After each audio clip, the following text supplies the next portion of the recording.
Hi, I'm Marty Nemko. This essay is called A U.S. Without the GOP. Subtitle, An Unlikely but Plausible Scenario. At least here where I live, the San Francisco Bay Area, I would think there'd be a collective cheer if the GOP, the Republicans, were to disappear, especially if replaced by the Greens or the Socialists. What might America be like if everyone in the Republican Party were beamed up to planet Pluto and left-wingers enacted laws, policies, and lawsuits to ensure that a GOP doesn't meaningfully reemerge? In that unlikely but plausible scenario, momentum could build to replace private ownership, especially replacing corporations with state-run enterprises. Would those be better run or worse? Even less likely, owners of homes above a certain size would be incented and later forced to rent out part of their home. Media guilt-tripping of society's haves would blunt their resistance.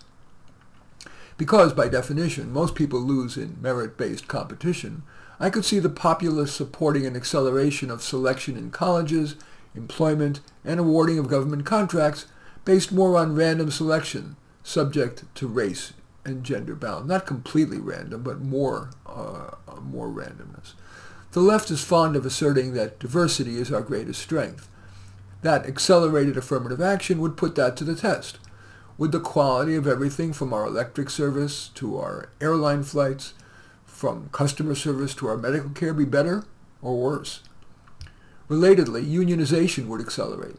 Wages and benefits would increase for members, but with everybody getting paid the same and it being difficult to terminate a unionized employee, would the net effect on them and on consumers be positive or negative?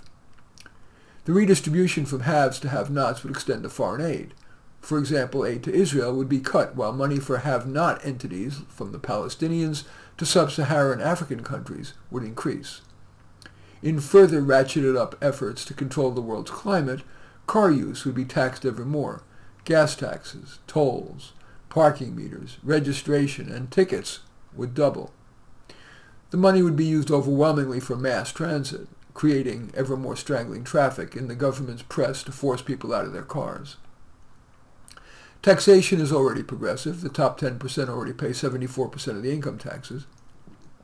But without Republican resistance, the middle class and especially the rich would pay even more, per the leftist slogan, "Eat the rich."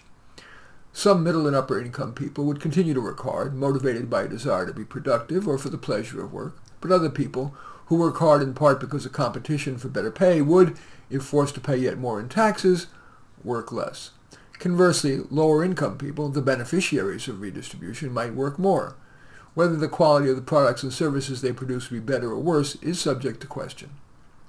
To ensure that the leftist trend is institutionalized, a permanent trend rather than a pendulum swing, society's mind molders, the schools, colleges, and media, would ever more replace balance with leftist activist journalism, even Soviet-style realism. That would ensure that their term is realism, but it's really the idea of promulgating state-owned and devaluing the individual in favor of the state. That would ensure that the current and future generations would embrace the anti-GOP redistributive mindset and voting behavior. As stated in the subtitle, the foregoing is an unlikely but plausible scenario. Might it encourage us to even slightly temper our enthusiasm for America's leftward march? In any event, that essay is called A U.S. Without the GOP. As usual, I welcome your thumbs up and accept your thumbs down. I always look forward to your comments and especially like it if you hit the share button below. Share on your social media so that my efforts can have broader impact. And I am flattered if you choose to subscribe to my channel. And I'd certainly welcome you checking out any of my 28 books.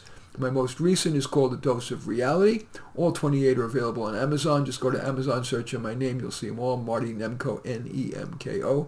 You'll find more than you can stomach. In any event, I do thank you for watching. I am Marty Nemko.